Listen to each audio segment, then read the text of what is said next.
नमस्कार दोस्तों, आपका अपना चैनल ABC विश्वमन में आपका स्वागत है। आज सेट नंबर 3 की ओर चल रहे हैं दोस्तों। सेट नंबर 1 और 2 हो चुका है, जिसका लिंक हमारे वीडियो का डिस्क्रिप्शन बॉक्स में दिया हुआ है। आप चाहे वहां से देख सकते हैं। अगर इसका PDF चाहिए फुल सेट का तो हमारे टेलीग्राम चैनल से अवश्य ज्वाइन करें। वहां आपको फुल सेट का PDF मिल जाएगा। आप चाहे तो वहां से सेट लगा सकते हैं। तो चलिए दोस्तों, क्वेश्चन की ओर चलते हैं। सेट नंबर 3 है दोस्तों। क्वेश्चन नंबर 1 की ओर चल रहे हैं हम लोग। निम्नलिखित में से किस प्रकार के बाजार में एक व्यवसाय संघ कीमतों को नियंत्रित करने में असमर्थ रहता है? बताइएगा इसका आंसर। मिश्रित स्पर्धा, एकाधिकार, अल्पाधिकार, पूर्ण स्पर्धा। पूर्ण स्पर्धा ऑप्शन नंबर डी हो जाएगा। निम्नलिखित में से लोरेंज वक्र क्या दर्शाता है? लोरेंज वक्र जो है आय के वितरण को दर्शाता है। क्वेश्चन नंबर आगे बढ़े। निम्नलिखित में से कौन सा एक मौलिक कर्तव्य नहीं है? कौन सा नहीं दोस्तों? संविधान का पालन और राष्ट्रीय ध्वज का सम्मान करना ये मौलिक कर्तव्य है।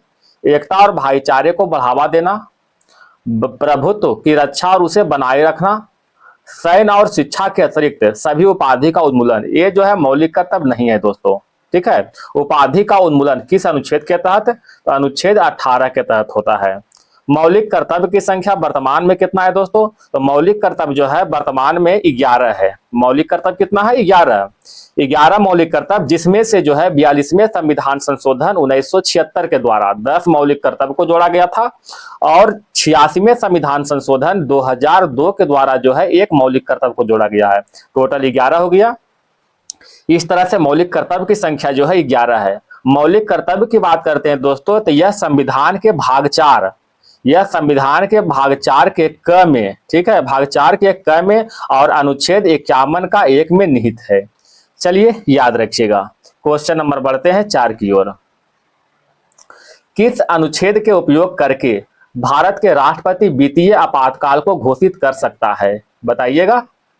तो अनुच्छेद 360 का उपयोग करके भारत में आपातकाल की घोषणा जो है 3 तरह से होती है। कौन कौन तरह से होता है दोस्तों? एक तो होता है अनुच्छेद 352 के तहत जो है राष्ट्रीय आपात, जानते होंगे, राष्ट्रीय आपातकाल की घोषणा। एक है दोस्तों 356 के तहत, जो कि राष्ट्रपति शासन, राष्ट्रपति शासन। एक है दोस्तों 360 के तहत जो है वित्तीय आपात, 360 के तहत वित्तीय आपात। यह 3 तरह का जो है आपातकाल भारत में लगाए जाते हैं। अनुच्छेद 32 में क्या है दोस्तों? बताइएगा। अनुच्छेद 32 में संवैधानिक उपचारों का अधिकार, अनुच्छेद 32 में नहीं था। अनुच्छेद 365 में क्या है? अनुच्छेद 365 यह कहता है कि यदि कोई राज्य संघ द्वारा दिए गए निर्देश को पालन करने में विफल होता है तो वहां पर राष्ट्रपति शासन लगाया जा सकता है। चलिए क्वेश्चन नंबर बढ़ते हैं आगे की ओर। आशा करते हैं दोस्तों समझ में आ रहा होगा। अगर वीडियो पसंद आ रहा है तो कृपया कर लाइक और सपोर्ट अवश्य करें। पूना समझौता महात्मा गांधी और किसके बीच हुआ था? पूना समझौता जो है महात्मा गांधी और भीमराव अंबेडकर के बीच हुआ था। ऑप्शन नंबर डी हो जाएगा।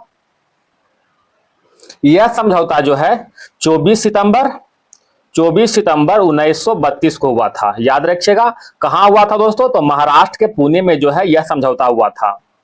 किसके बीच? तो महात्मा गांधी और BR अम्बेडकर के बीच। 1932 में ही दोस्तों, 1932 में ही तृतीय गोलमेज सम्मेलन हुआ था। 1932 में क्या हुआ था? थर्ड गोलमेज सम्मेलन, थर्ड गोलमेज सम्मेलन हुआ था, जिसमें कांग्रेस की ओर से जो है महात्मा गांधी ने भाग लिया था।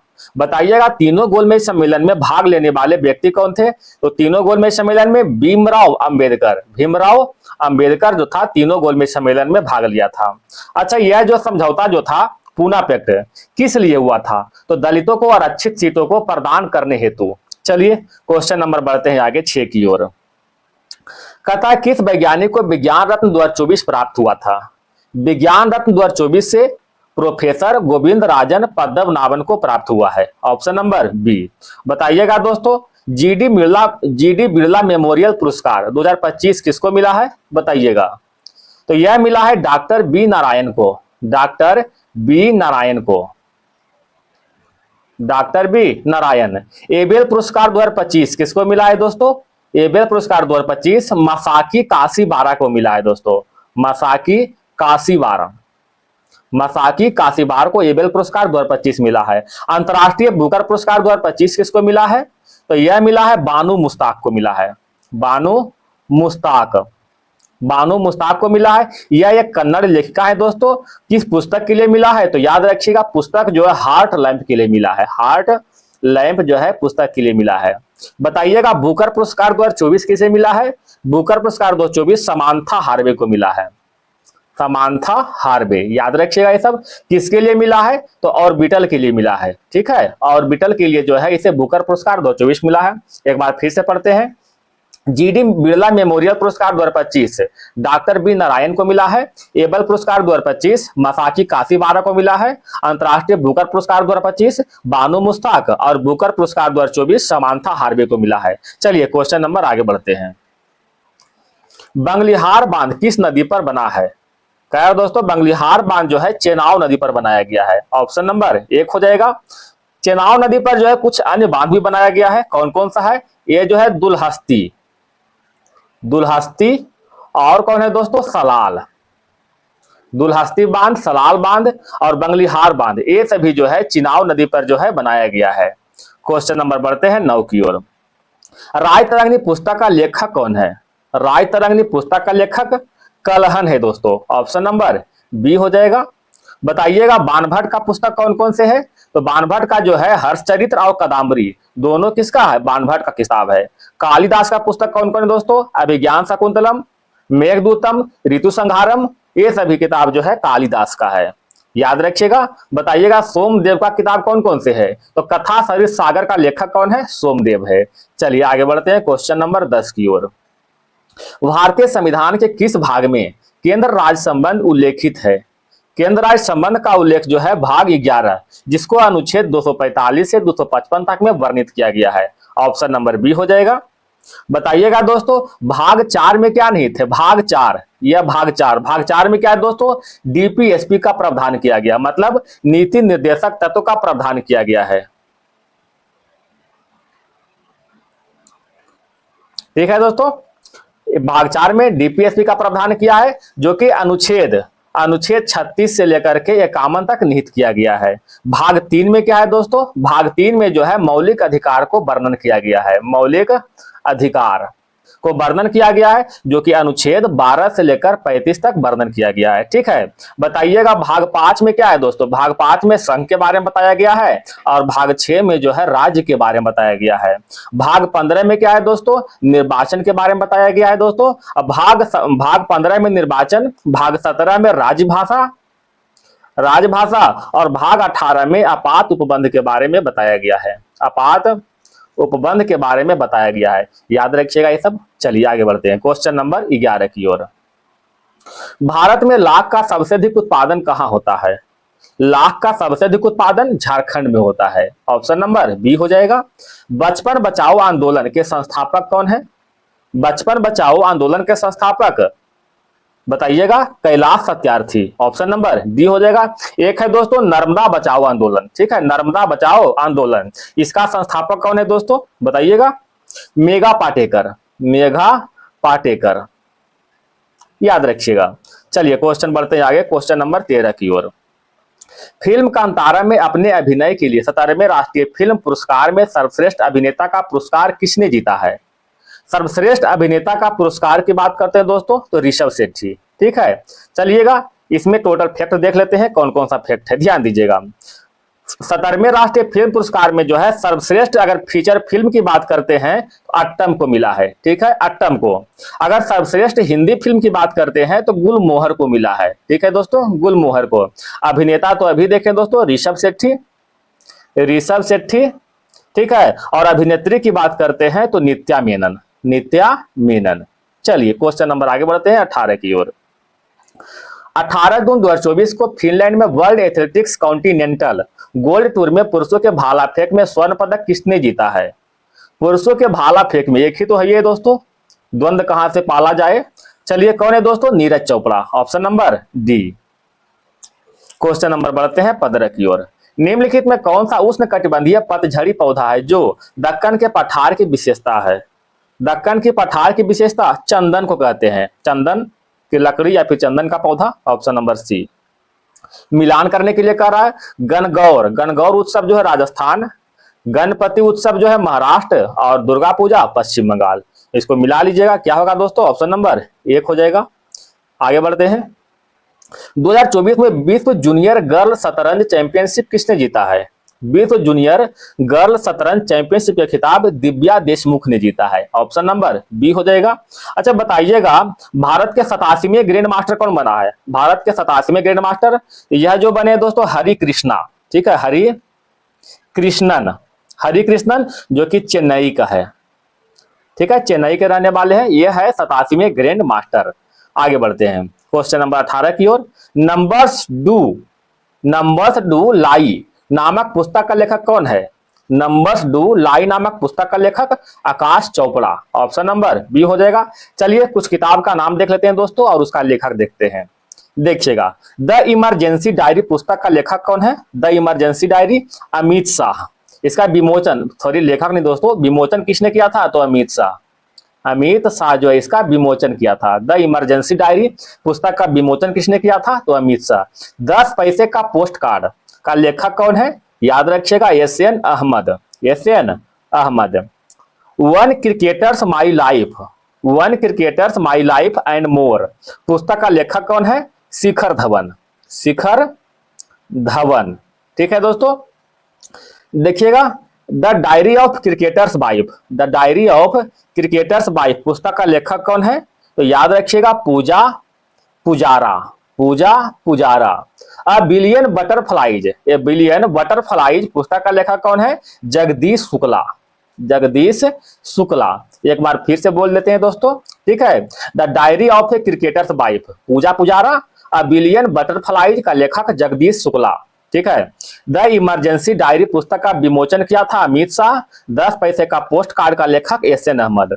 वन क्रिकेटर माई लाइफ और मोर पुस्तक का लेखक शिखर धवन। चलिए क्वेश्चन नंबर 19 की ओर चलते हैं। पेरिस ओलंपिक 2024 में मनु भाकर ने महिलाओं की 10 मीटर एयर पिस्टल स्पर्धा में कौन सा पदक जीता है? एयर पिस्टल स्पर्धा में जो है कांस्य पदक जीता है। ऑप्शन नंबर सी हो जाएगा। पेरिस ओलंपिक 2024 की बात करते हैं दोस्तों, तो इसका आयोजन कहां हुआ था दोस्तों? इसका आयोजन जो है पेरिस जो कि फ्रांस में हुआ था, ठीक है, पेरिस जो कि फ्रांस में हुआ था। इसका शुभंकर की बात करते हैं तो शुभंकर है फ्रिजियन कैप जो है इसका शुभंकर है। इसमें 4 नए खेल को जोड़ा गया। कौन कौन 4 नए खेल है? एक तो है दोस्तों ब्रेकिंग, ठीक है, ब्रेकिंग। दूसरा है दोस्तों स्पोर्ट्स क्लाइंबिंग।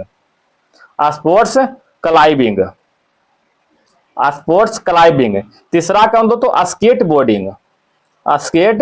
बोर्डिंग, ठीक है। और चौथा है दोस्तों सर्फिंग, ठीक है। चौथा क्या है? सर्फिंग है। Breaking, sports climbing, skateboarding और सर्फिंग, ये 4 नए खेल को जो है पेरिस ओलंपिक में जोड़ा गया था। अच्छा, भारत के सेफ डी मिशन कौन थे? तो भारत के सेफ डी मिशन की बात करते हैं तो गगन नारंग, ठीक है। देखिएगा, अच्छा इसमें उद्घाटन जो है, उद्घाटन समारोह करता कौन था दोस्तों? बहुत बार पूछा गया क्वेश्चन है। तो पीवी सिंधु और एक और था पीवी सिंधु, एक थे शरत कमल, ठीक है दोस्तों, शरत कमल। अच्छा समापन में कौन कौन है? तो समापन समारोह करता में जो है मनु भाकर और एक है दोस्तों पीआर श्रीजेएस, याद रखिएगा। चलिए क्वेश्चन आगे बढ़ते हैं, क्वेश्चन नंबर 20 की ओर। किस देश के साथ भारत के सबसे लंबी अंतरराष्ट्रीय सीमा है? भारत देश के साथ सबसे लंबी अंतरराष्ट्रीय सीमा की बात करें तो बांग्लादेश के साथ है। कितना सीमा लगता है दोस्तों? तो टोटल जो है 4097 किलोमीटर लगभग जो है इसमें सीमा लगता है। अगर सबसे छोटी सीमा की बात करते हैं तो यह अफगानिस्तान से लगता है, ठीक है, अफगानिस्तान से लगता है दोस्तों। कितना लगता है? तो मात्र 106 किलोमीटर, ठीक है।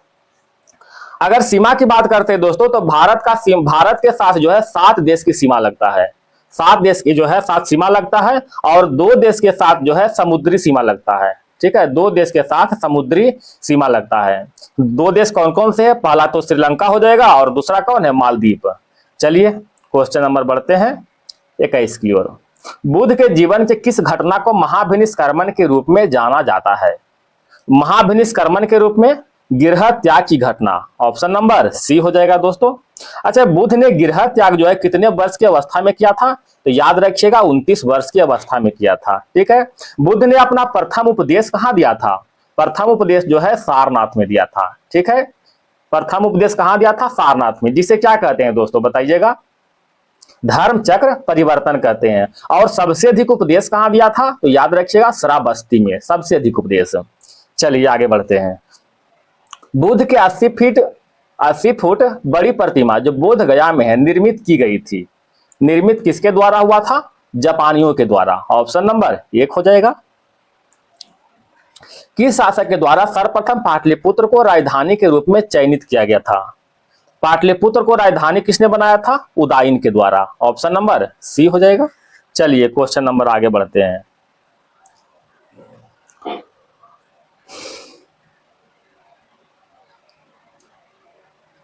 मत विलास प्रहसन का लेखक कौन थे? मत विलास प्रहसन का लेखक Mahendra Varman. Option number C हो जाएगा। अच्छा, गौतम पुत्र सतकर्णी की बात करते हैं दोस्तों, तो ये कौन थे? तो यह जो है सातवाहन के महान शासक था गौतम पुत्र सतकर्णी। पुलकेशन द्वितीय की बात करें दोस्तों, तो यह जो है एहोल अभिलेख से संबंध है। किसका? एहोल अभिलेख से। एहोल अभिलेख संबंधित है। अच्छा, एहोल अभिलेख का लेखक कौन है? रवि कीर्ति। एहोल अभिलेख का लेखक रवि कीर्ति। चलिए क्वेश्चन नंबर 25। दिल्ली सल्तनत के किस वंश ने सबसे कम समय तक शासन किया है? सबसे कम समय तक की बात करते हैं दोस्तों, तो सबसे कम हो जाएगा खिलजी वंश। ठीक है, सबसे कम खिलजी वंश।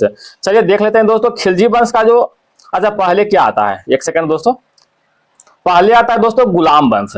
ठीक है, गुलाम वंश के शासनकाल की बात करते हैं दोस्तों, तो 1206 से 1290 तक चला है। इसका संस्थापक कौन थे? कुतुबुद्दीन ऐबक थे। गुलाम वंश के बाद आता है खिलजी वंश। खिलजी वंश, इसका शासनकाल दोस्तों 1290 से 1320 तक चला है, मात्र 30 साल तक चला है दोस्तों। ठीक है, इसके बाद क्या आता है? तुगलक वंश।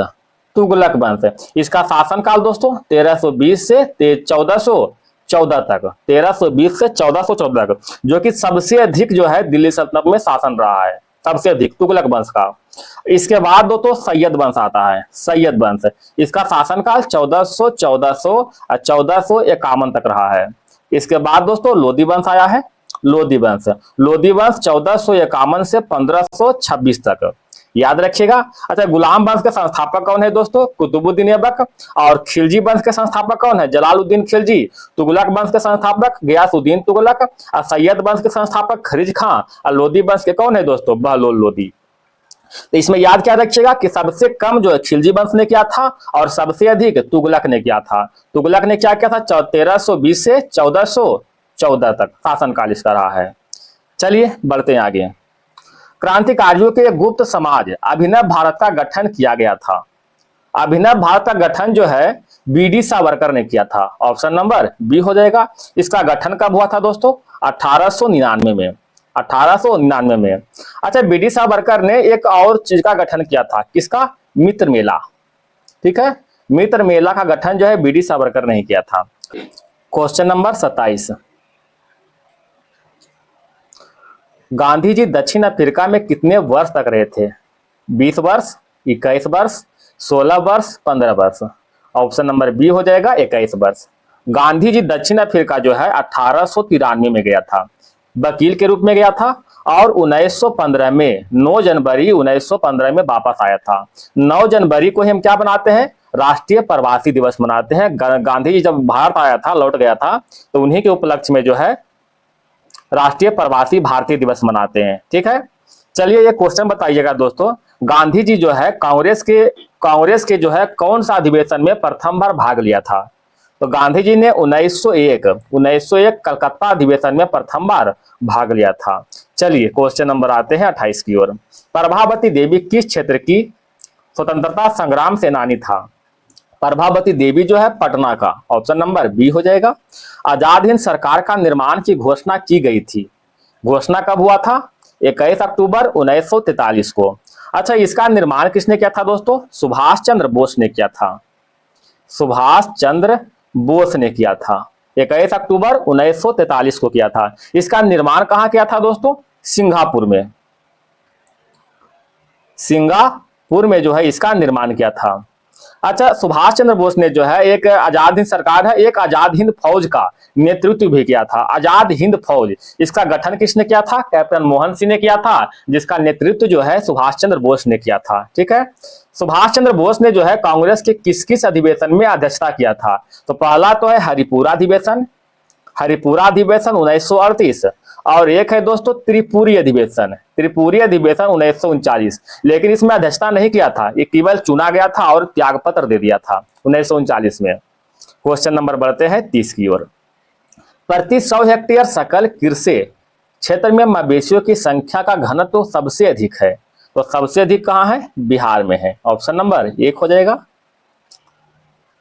कहता कौन सा एक सही सुलेमित है? एबिसीनिया का पठार अरब में है, जो कि गलत है दोस्तों। एबिसीनिया का पठार कहाँ स्थित है? तो यह पठार जो है पूर्वी अफ्रीका में स्थित है, पूर्वी अफ्रीका में स्थित है। एटलस का पर्वत, एटलस का पर्वत जो है उत्तर पश्चिमी अफ्रीका में, बिल्कुल सही है दोस्तों। ठीक है, गुयना उच्च भूमि कहता है दक्षिण पश्चिमी अफ्रीका, ये गलत है। गुयना उच्च भूमि कहाँ पड़ता है बताइएगा?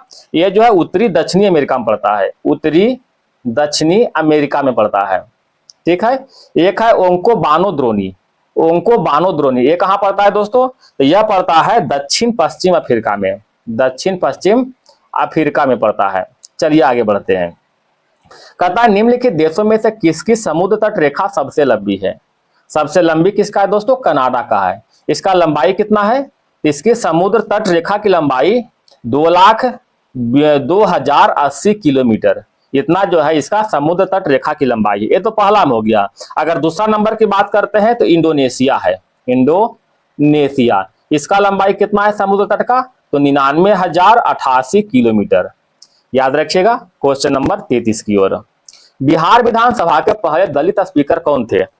बिहार विधानसभा के पहले दलित speaker Uday Narayan Chaudhary, option number B हो जाएगा।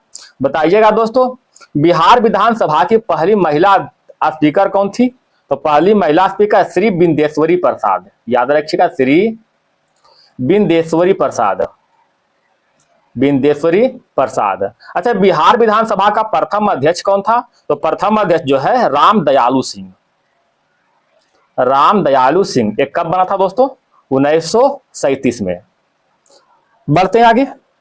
बिहार आधिकारिक भाषा विभाग द्वारा दिए गए पुरस्कारों में से कौन सा पुरस्कार नहीं है बताइएगा? तो महात्मा गांधी पुरस्कार, यह नहीं है, ऑप्शन नंबर बी हो जाएगा। बाकी सब है दोस्तों इसमें। डॉक्टर आर के हजारी समिति किससे संबंधित है? डॉक्टर आर के हजारी समिति का संबंध जो है औद्योगिक लाइसेंसिंग से है, ऑप्शन नंबर 1 हो जाएगा।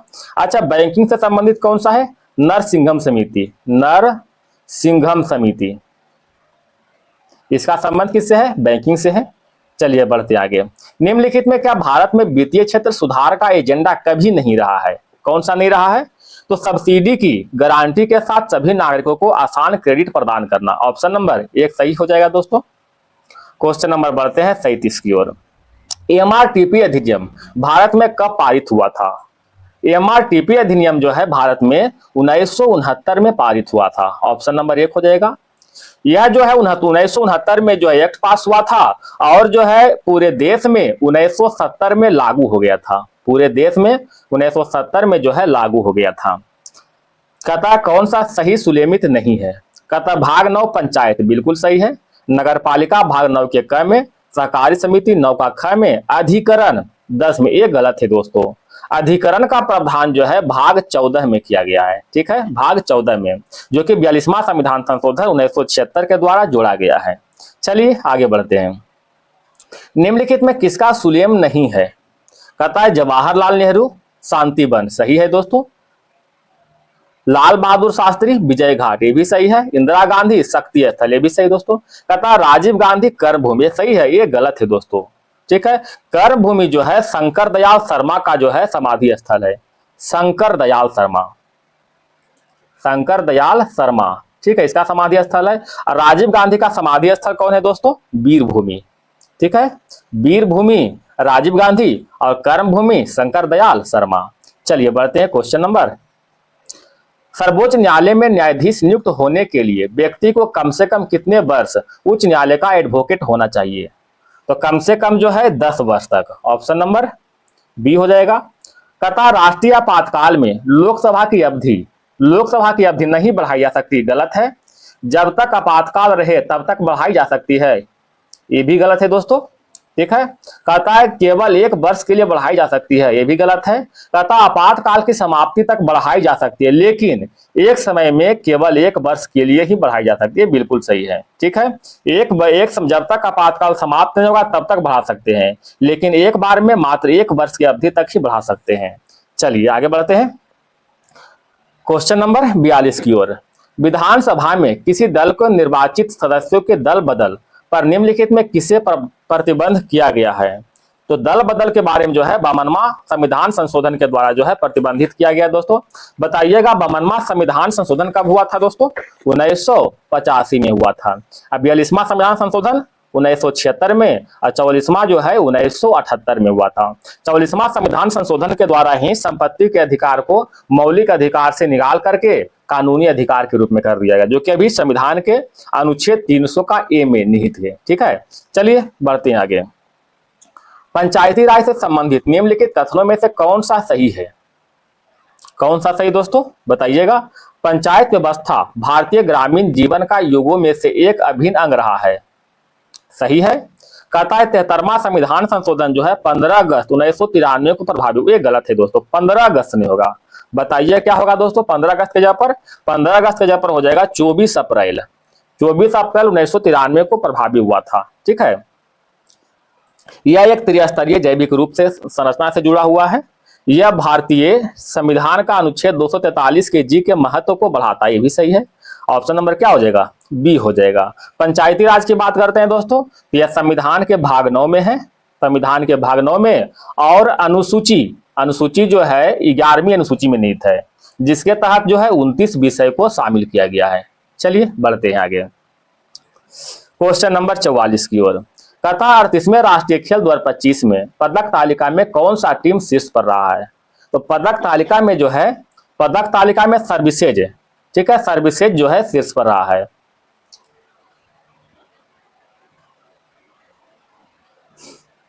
अड़तीसवें राष्ट्रीय खेल की बात करते हैं दोस्तों, इसका आयोजन कहां हुआ था बताइएगा।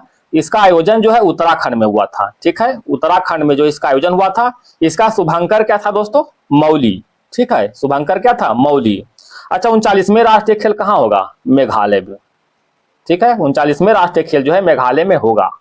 आगे बढ़ते हैं क्वेश्चन नंबर 45 की ओर। निम्नलिखित में किस अखबार का प्रकाशन पटना से होता था? तो पटना से प्रकाशन जो है इंडियन नेशन का। ऑप्शन नंबर 1 हो जाएगा। निम्न में से किस राज्य सरकार इलेक्ट्रिक कार को खरीदने पर 1.5 लाख रुपये और प्रति किलोवाट पर 10,000 तक की सब्सिडी देगी? ये कहां का होगा? गुजरात सरकार। ऑप्शन नंबर 1 हो जाएगा। क्वेश्चन नंबर 47 की ओर चलते हैं।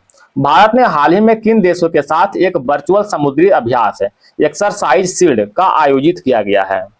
एक्सरसाइज शील्ड का आयोजन जो है श्रीलंका और मालदीव के बीच। ऑप्शन नंबर सी हो जाएगा। चलिए कुछ एक्सरसाइज देख लेते हैं दोस्तों, ध्यान दीजिएगा।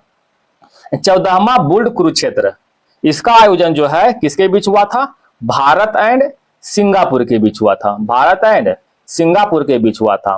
प्रचंड शक्ति अभ्यास 2025, ये जो है भारतीय सेना का तकनीकी प्रदर्शन है। ठीक है, भारतीय सेना का तकनीकी प्रदर्शन है। ठीक है, पहला टाइगर क्लास 2025 किसके बीच हुआ था? भारत एंड अमेरिका के बीच हुआ था। Bharat and America. तीस्ता प्रहार 2025 जो है भारतीय सेना के द्वारा हुआ था। भारतीय सेना के द्वारा। चलिए बढ़ते आगे दोस्तों। कतार सरकार ने किस महाकवि की तपस्थली का मौजूद नाम बदलकर जो है मौजूद नाम मजूमपुर को बदलकर पारसौली करने की मंजूरी दी है? क्या होगा इसका आंसर? इसका आंसर हो जाएगा सूरदास। ऑप्शन नंबर 1 हो जाएगा। कौन सा देश हिमालयी गुलाबी नमक को भौगोलिक संकेत जीआई के रूप में पंजीकृत करेगा? हिमालयी गुलाबी नमक, ये है पाकिस्तान का। ठीक है, पाकिस्तान का भौगोलिक संकेतन है हिमालयी गुलाबी नमक है। कुछ जीआई टैग देख लेते हैं दोस्तों, जैसे देखते हैं गोवा का ओजो फेनी शराब। ठीक है, गोवा का ओजो फेनी शराब को जीआई टैग मिल चुका है। राजस्थान का सगरी बिन फली, इसको भी जीआई टैग मिला है। मेघालय का खासी हैंडलूम को जीआई टैग मिला है। ठीक है, पश्चिम बंगाल का नोलेन गुड़, ठीक है, ये सभी को जीआई टैग मिला हुआ है। चलिए बढ़ते हैं आगे क्वेश्चन नंबर 50 की ओर। भारत सरकार में रहते हुए प्रादेशिक सेना में कैप्टन बनने वाले पहले सांसद निम्न में से कौन बन गए हैं? तो पहले सांसद की बात करते हैं दोस्तों, अनुराग ठाकुर। ठीक है, अनुराग ठाकुर ऑप्शन नंबर 1 हो जाएगा। ठीक है, देख लेते हैं दोस्तों, बताइएगा भारतीय सेना की पहली महिला फाइटर पायलट कौन बनी है? भारतीय नौसेना की पहली महिला फाइटर पायलट की बात करते हैं दोस्तों, कौन है? आस्था पुनिया। कौन है दोस्तों? आस्था पुनिया, याद रखिएगा। भारत के राष्ट्रपति की पहली महिला एडीसी कौन बनी है?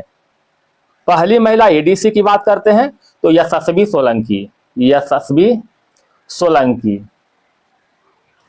चलिए, कथा सशस्त्र बल चिकित्सा सेवा की पहली महिला महानिदेशक कौन बना है?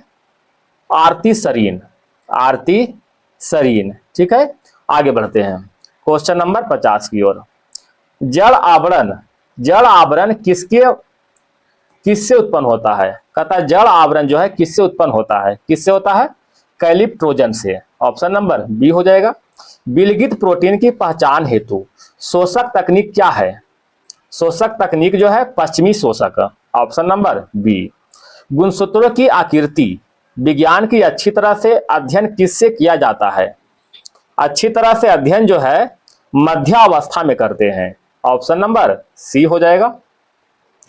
कहता है ट्यूबलाइट के साथ प्रयुक्त चौक मूलतः क्या है?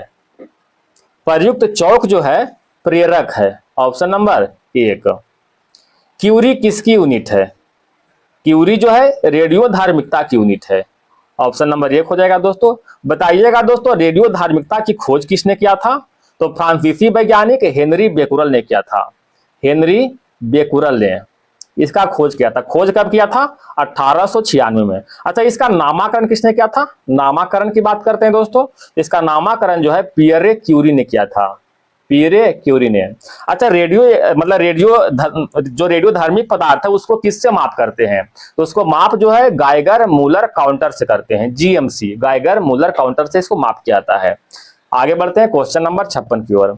यदि किसी इलेक्ट्रॉन और फोटोन का समान तरंगदैर्घ्य हो तो उसका निम्नलिखित में क्या समान होगा? क्या समान होगा दोस्तों? तो उसका जो है रैखिक संवेग समान होगा। ऑप्शन नंबर बी हो जाएगा। एक माइक्रोन लंबाई प्रदर्शित करता है। तो एक माइक्रोन बराबर क्या होता है? 10 power 4 centimetre, 10 power -4 centimetre. Option number B हो जाएगा। बताइएगा दोस्तों, एक एंगस्ट्रम बराबर कितना होता है? तो 10 पावर -10 मीटर होता है। एक खगोलीय इकाई बराबर दोस्तों 1.496 गुने 10 पावर 11 मीटर। एक डॉप्सन बराबर दोस्तों 10 माइक्रोन। एक टेरामीटर बराबर 10 पावर 12 मीटर। आगे बढ़ते हैं क्वेश्चन नंबर 58। बल गुणनफल है, बल यानी एफ बराबर क्या होता है? एम गुने ए होता है। ठीक है, द्रव्यमान गुने त्वरण। ऑप्शन नंबर बी हो जाएगा। एक भारहीन गुब्बारे में 200 ग्राम जल भरा गया है, इसका जल का भार क्या होगा? इसका जल में भार, जल का भार नहीं दोस्तों, मिस्टेक कर दिए। इसका जल में भार क्या होगा? तो जल में भार जो है 0 होगा। ऑप्शन नंबर 1 हो जाएगा। चलिए आगे बढ़ते हैं। खगोलीय दूरदर्शी से बना प्रतिबिंब होता है। खगोलीय दूरदर्शी से बना प्रतिबिंब काल्पनिक और बड़ा होता है। Option number B. कहता है शीशे के छड़ जब हाथ में रखी जाती है इसकी लंबाई बढ़ जाती है परंतु इसकी चौड़ाई क्या होता है? इसका चौड़ाई भी बढ़ता है। ऑप्शन नंबर सी हो जाएगा दोस्तों। ध्वनि का वेग अधिकतम होता है, किसमें होता है? वायु में, द्रव में, धातु में, निर्वात में। क्या हो जाएगा? धातु में। चलिए आगे बढ़ते हैं। परमाणु के कक्षों को भरने का क्रम नियंत्रित होता है। परमाणु के कक्षों को भरने का क्रम जो है अफबाहु के सिद्धांत के द्वारा होता है। ऑप्शन नंबर 1 हो जाएगा। कता एल्युमिनियम धातु को प्राप्त किया जाता है। एल्युमिनियम धातु को बॉक्साइट से प्राप्त करते हैं। ऑप्शन नंबर सी हो जाएगा। बताइएगा एल्युमिनियम के अयस्क कौन कौन से है दोस्तों? तो एल्युमिनियम के अयस्क जो है एक बॉक्साइट हो गया, दूसरा हो जाएगा क्रायोलाइट और कोरंडम। ठीक है, बताइएगा पिंच ब्लेड किससे प्राप्त होता है? पिंच ब्लेड, तो पिंच ब्लेड से जो है यूरेनियम प्राप्त होता है। ठीक है, और ग्रेफाइट से कार्बन।